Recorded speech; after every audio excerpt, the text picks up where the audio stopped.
देखिए टेली में अपन ने एंट्री करना सीख लिया। शुरू में किया हमने जर्नल एंट्री F7 में, ठीक है।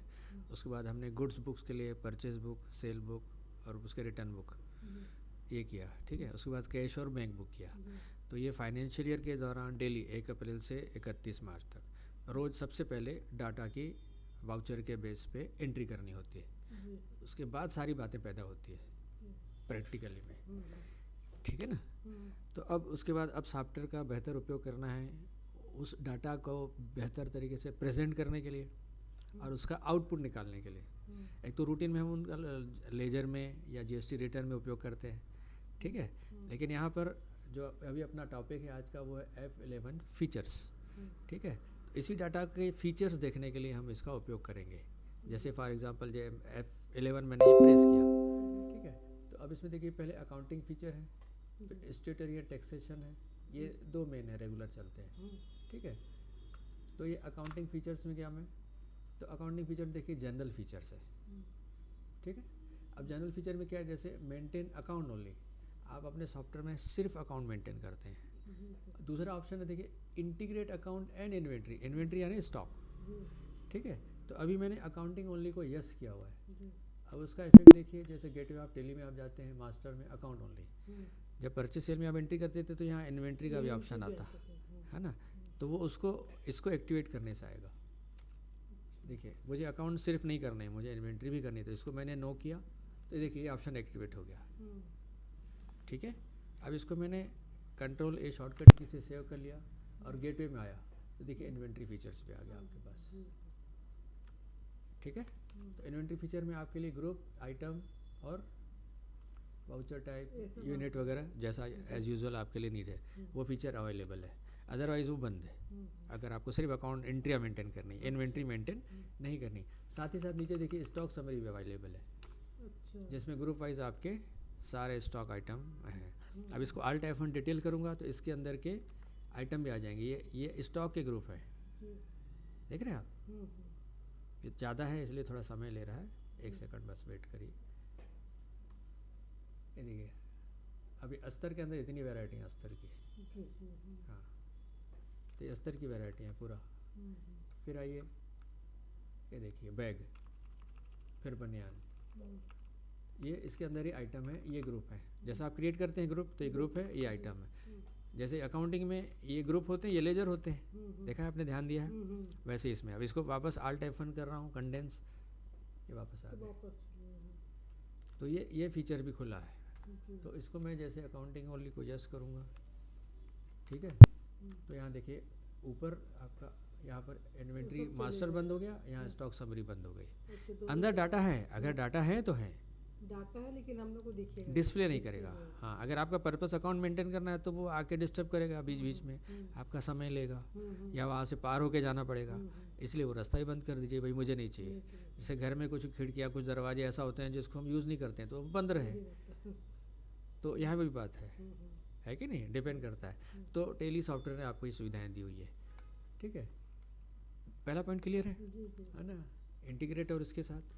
अब ये यस आया तो टेली आ जाएगा और नो आया तो इन्वेंट्री भी आ जाएगा। अब इन्वेंट्री में एक चीज़ और आती है, मैं दिखाता हूँ आपको। जब आप यहाँ पर प्रॉफिट लॉस अकाउंट में आते हैं, ठीक है, और F1 करते हैं, यहाँ देखिए स्टॉक है, परचेस अकाउंट है, सेल है और ट्रेडिंग इनकम है और क्लोजिंग स्टॉक। ये ट्रेडिंग अकाउंट होता है कि साल भर के दौरान या एक निश्चित पीरियड में आपका ओपनिंग स्टॉक कितना था, आपने परचेस करके सेल कितना किया, अब स्टॉक कितना बचा है और उसके आधार पे आपका ग्रॉस प्रॉफिट कितना है। हाँ पूरा वही डाटा के बेस पे वो एनालिसिस कर देता है। जैसे आपने ट्रायल बैलेंस में देखा था ना, वो एंट्री के बेस पे सारे सब अकाउंट के बैलेंस आ जाते हैं, डेबिट बैलेंस डेबिट में, क्रेडिट बैलेंस क्रेडिट में और ट्रायल बैलेंस इक्वल। तो वही डाटा यहाँ आपको फिल्टर करके ये बैलेंस शीट में दिखाता है, ठीक है। अब फीचर का उपयोग करते हुए अगर इन्वेंट्री को आप यहाँ ले आएंगे तो यहाँ पूछ रहा है इंटीग्रेट अकाउंट एंड इन्वेंट्री। अब अकाउंट के साथ इन्वेंट्री को लिंक करना है, जोड़ना है आपको, ठीक है। तो ये मैं इसको यस कर रहा हूँ, ठीक है। अब शॉर्टकट कंट्रोल ए कर दिया मैंने। अब फ़र्क देखिए आप याद कीजिए वो स्टॉक आइटम अस्तर, अब वो एक एक आइटम का ओपनिंग स्टॉक, हाँ, और एक एक आइटम का क्लोजिंग स्टॉक इधर, ये क्लोजिंग आइटम आइटमाइज आ गया। अच्छा। हाँ, यानी ये वहाँ प्रैक्टिस होगा जहाँ आप कस्टमर को उसी समय बिल बना के देंगे। जैसे बिल की इनवाइस की सेटिंग कर लेंगे पूरी, ठीक है, और आपके डाटा भी एंट्री होते जाएंगे और कस्टमर को डायरेक्ट बिल भी बन के मिल गया, है ना। तो रूटीन में आप ये आइटम जो है इन्वेंट्री ग्रुप यूनिट और वो क्रिएट कर देंगे। जब जो कस्टमर आए उसको क्वांटिटी और रेट डाल के दे देंगे, तो वैसा सेटिंग रहती है। तो आपके डाटा ऑटोमेटिक मेंटेन हो जाएंगे, अलग से फिर और सेव करने की ज़रूरत नहीं। तो ये फीचर खोल दीजिए तो आपको हर चीज़ टाइम टू टाइम दिखती रहेगी। अब इसका और इसका सुंदर उपयोग कहाँ होता है मालूम है आपको? आपको ऑर्डर देना है, कंपनी वाले आके बैठते हैं, ऑर्डर देना है, तो आप यहाँ से क्वांटिटी और दे के, हाँ, यहाँ से भी और स्टॉक समरी से भी यहाँ से आप ऑर्डर दे सकते हैं, है ना। अब आगे चल के जब मैं F11 F12 में जाएंगे अपन कॉन्फ़िगरेशन, ठीक है, तो वो अभी से एक मैं झलक दे रहा हूँ। एक कॉन्फ़िगरेशन हुआ, F12 दबाया मैंने, है ना। तो इसमें जैसे show opening stock, show inward यानी परचेज, शो आउटवर्ड, जैसे ट्रेडिंग अकाउंट में दिखाया मैंने, ओपनिंग कितना था, परचेस कितनी थी, सेल कितनी थी, तो वहाँ अकाउंट के फिगर थे, टोटल फिगर थे। यहाँ स्टॉक का एक एक डिटेल आपको दिखाएगा, हाँ, कि ये आइटम का ओपनिंग स्टॉक कितना था, हमने इस साल के इस पर्टिकुलर पीरियड जिस दिन हम डिस्प्ले देख रहे हैं उस दिन कितना आइटम आया हमारे पास, कितना बिका है और कितना स्टॉक बचा है, एक एक आइटम वाइज दिखाएगा। तो उसके आप बहुत सारे एनालिसिस कर सकते हैं, ठीक है। एनालिसिस क्या कर सकते हैं, कौन सा आइटम कितना फास्ट चल रहा है, कितना बचा हुआ है, किसको ऑर्डर देना है, या उसके आधार पे जो भी आपकी इंटरनल वर्किंग होगी, ठीक है, उसका उपयोग कर सकते हैं।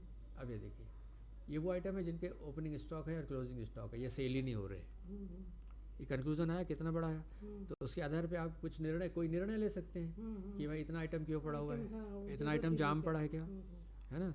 तो इसके संबंध में आपको एनालिसिस करेंगे और डिस्प्ले दिखाएगा तो निर्णय लेने में सुविधा होगी कि इसके साथ क्या किया जाए, ठीक है। तो ये ओपनिंग स्टॉक है, फिर इनवर्ड यानी जो परचेस वाले डाटा यहाँ आ जाएंगे, आउटवर्ड सेल वाले डाटा और इसका प्लस माइनस करके कितना बचा होगा, क्लोजिंग स्टॉक यहाँ आ जाएगा आपके पास, ठीक है। तो इस तरीके से आप जो है एक एक आइटम की ट्रैकिंग देख सकते हैं, है ना। तो उससे आपको ये भी पॉलिसी बनाने में सुविधा मिलेगी कि कुछ आइटम को ज़्यादा मंगाया जाए, किसको कम मंगाया जाए, कौन सा डेड स्टॉक है, वो सारी चीज़ें आपको यहाँ से दिख सकती है पूरा, ठीक है, क्लियर है। तो अभी थोड़ा डाटा हैवी है इसलिए समय ले रहा है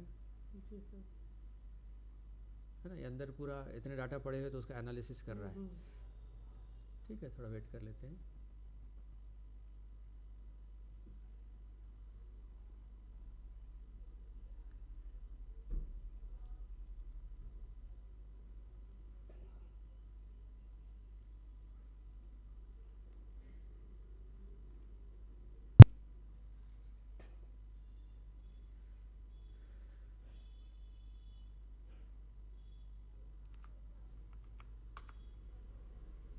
ठीक है, तो अब F11 में फिर से जाते हैं। ये 2 पॉइंट क्लियर हो गए आपको। तीसरा पॉइंट है use income and expenses account instead of profit and loss account. ये जैसा आपको यहाँ दिख रहा है, ये प्रॉफिट एंड लॉस अकाउंट ये दिख रहा है, ठीक है। तो ये कंपनी जो होती है 2 प्रकार की होती है, एक ट्रेडिंग होती है, एक नॉन ट्रेडिंग होती है। प्रोफेशनल ऑर्गेनाइजेशन क्या होती है, जैसे हॉस्पिटल हुआ, तो वो ट्रेडिंग नहीं करते, सर्विस देते हैं, ठीक है। तो अगर आप सर्विस के अकाउंट बना रहे हैं, सर्विस के, ट्रेडिंग के नहीं, तो उसका नाम प्रॉफिट लॉस, क्योंकि इसमें परचेज सेल है, तो इसका नाम जो बदल के ना इनकम एक्सपेंडिचर आता है, उसमें सिर्फ खर्चे होते हैं। ये मैं इसको यस कर रहा हूँ। तो अभी क्या था, प्रॉफिट लॉस अकाउंट था, अब इसको मैंने यस किया, इसकी जगह आपका इनकम एक्सपेंडिचर आ जाएगा। आप NGO का भी इसी में रहता है ना, इनकम एंड एक्सपेंडिचर, तो इसमें परचेज सेल नहीं रहता है, ठीक है।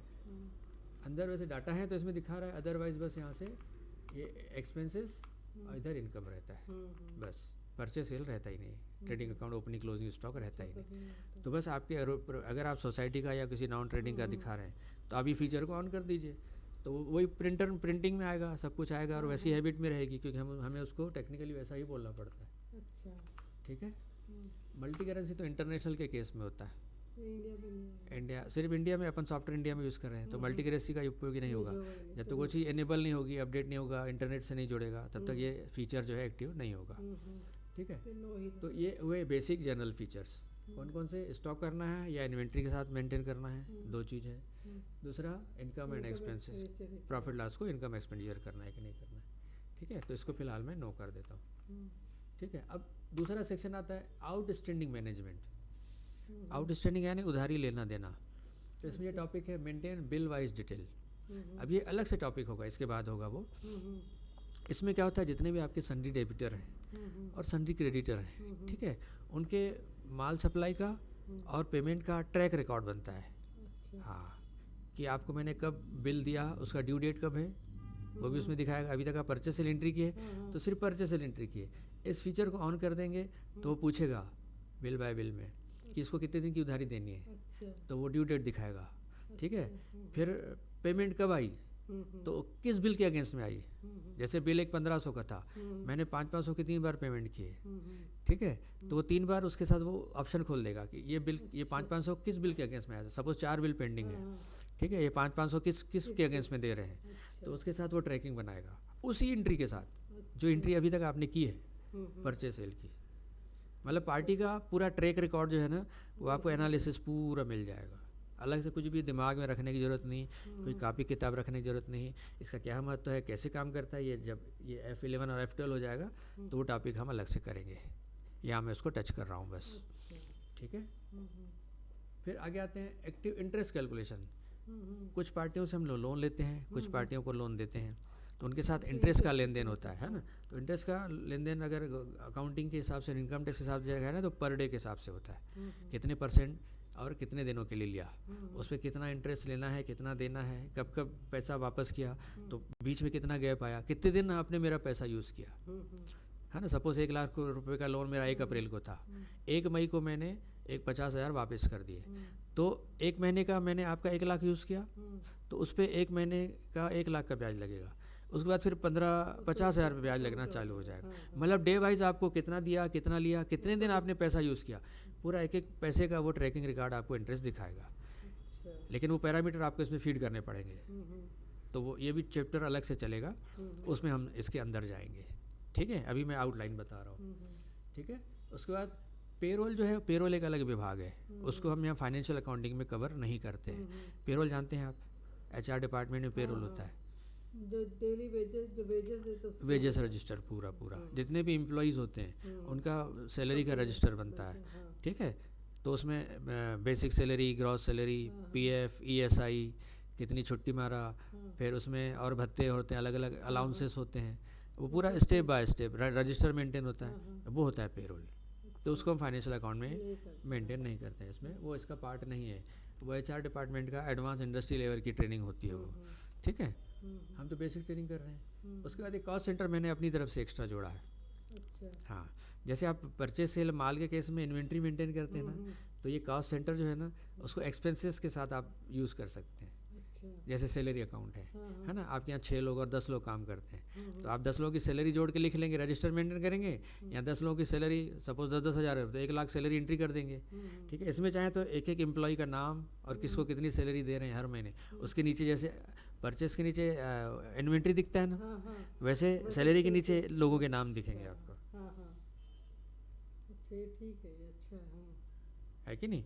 फिर जैसे अपन ग्रोसरी की बात करते हैं, तो ग्रोसरी एक्सपेंसेस है, तो 5 आइटम ले आया है, मतलब एक हेड के नीचे उसके अंदर में आइटम आते हैं, वो सारे इसमें कॉस्ट सेंटर में दिखते हैं। तो ये भी एक सेपरेट स्टडी का विषय है, ठीक है, वो इसमें एनेबल है।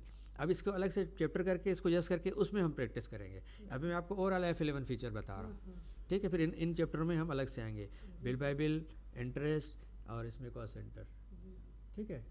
फिर आइए यहाँ पर इनवाइसिंग।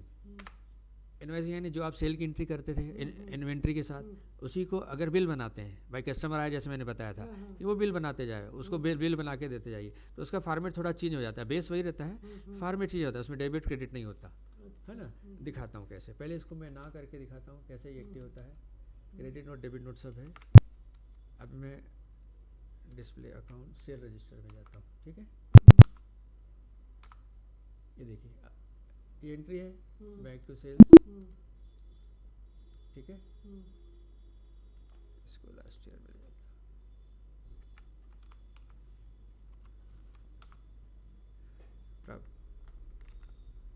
ये सेल आया, इसमें खाली है 6/22/23 से,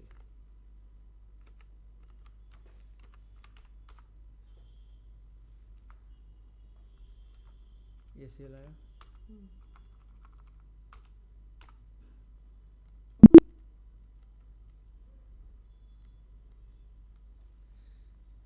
एक मिनट,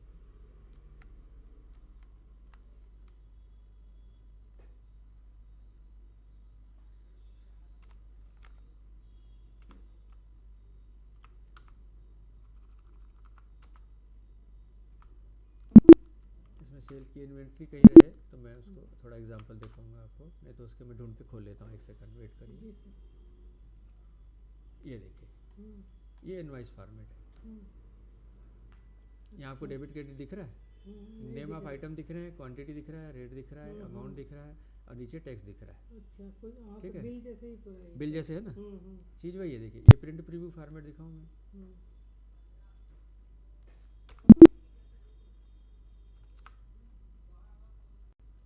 ये देखिए बिल बन गया। वही तो ऐसा बिल बना के इसको प्रिंट आउट निकाल के दे निकाल के दीजिए, दे सकते हैं। हाँ। रूटीन में आप प्रैक्टिस में रहिए इसको, हम्म, है ना, ऐसा बिल निकाल के उसको दे दीजिए। हम्म, ठीक है, तो इसके लिए वही F11 फीचर को आपको यस करना यूज़ होता है, करना पड़ेगा। तो उसमें इस फीचर आता है। अब थोड़ी देर के लिए मैं आपको बताऊं, आप जो एंट्री करते थे इसको देखिए यहाँ पर है एज वाउचर, तो आप जो एंट्री करना सीखे ना वैसे वाउचर सीखे हैं, इसी को मैं क्लिक कर देता हूँ। तो क्या आप ऐसी एंट्री किए थे, याद है ऐसे ही आपको? की थी, हाँ। हाँ, तो बेस वही है, सिर्फ प्रेजेंटेशन का फ़र्क है, डाटा वही है, सब कुछ वही है, एज इट इज़ है, प्रेजेंटेशन का फ़र्क है बस। उसको यस करना पड़ेगा कि इनवॉइस को यस करना पड़ेगा। हाँ हाँ, F11 करके ये इनवाइस फॉर्मेट को यस करना पड़ेगा। और मान लो आपसे के लिए क्रेडिट नोट डेबिट नोट है, तो उसको यस करेंगे तो डेबिट नोट क्रेडिट नोट खुल जाएगा। अच्छा। जैसे फॉर एग्जांपल यहाँ देखिए,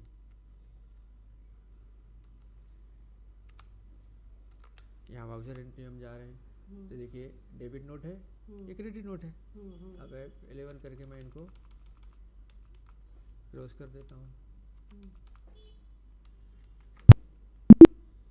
अभी इसमें क्या बने हुए हैं इसलिए बंद नहीं हो रहा है, अच्छा। नहीं तो ये ये ऐसे हट जाएगा, ऐसे हाँ। ऐसे यानी इनएक्टिव हो लाइट, जाते हैं। हाँ, लाइट दिखेगा, लाइट, हाँ, इनएक्टिव हो जाता है वो, हम्म, हाँ, इनएक्टिव हो जाता है। वही है। हाँ, उसमें यस करेंगे तो ही दिख जाएगा। जी जी जी, बिल्कुल बिल्कुल।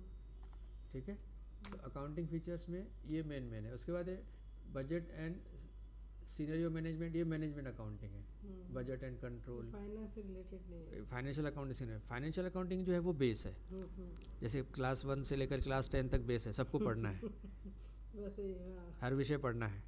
उसके बाद स्पेशलाइजेशन करिए, तो ये मैनेजमेंट एरिया है, ये चार्टर्ड अकाउंटेंट लेवल से भी ऊपर की चीज़ें हैं। ठीक है, वो देखते हैं जो मैनेजमेंट जो रहती है ना, पॉलिसियाँ बनाती है, इसके बेस पे डिसीजन लेते हैं। बैंकिंग फीचर्स में बैंक का काम अगर टेली के साथ जोड़ना है, चेक प्रिंटिंग करना है, ठीक है, ट्रांजैक्शन टाइप को अल्टर करना है, बैंकिंग फीचर्स में और अंदर जाना है, चेक नंबर ये वो उसकी टर्मिनोलॉजी का उपयोग करते हुए आप उसका उपयोग करिए, उसका जितना ज़्यादा उपयोग कर सकते हैं। Set and alter post dated transaction, अगर आपके पीछे से पोस्ट डेटेड ट्रांजेक्शन होते हैं, चेक देते हैं, लोग देते हैं, आप उनको देते हो, तो उसकी प्रॉपर सेटिंग, कब डेट लगेगा वगैरह वगैरह, उससे रिलेटेड जो भी सिस्टम है आप उसको इसमें एक्टिव करके उसका बेनिफिट ले सकते हैं। जहाँ चेक से रिलेटेड काम बहुत सारा है ना, सारी चीज़ें डिटेल में मेंटेन की जाती है।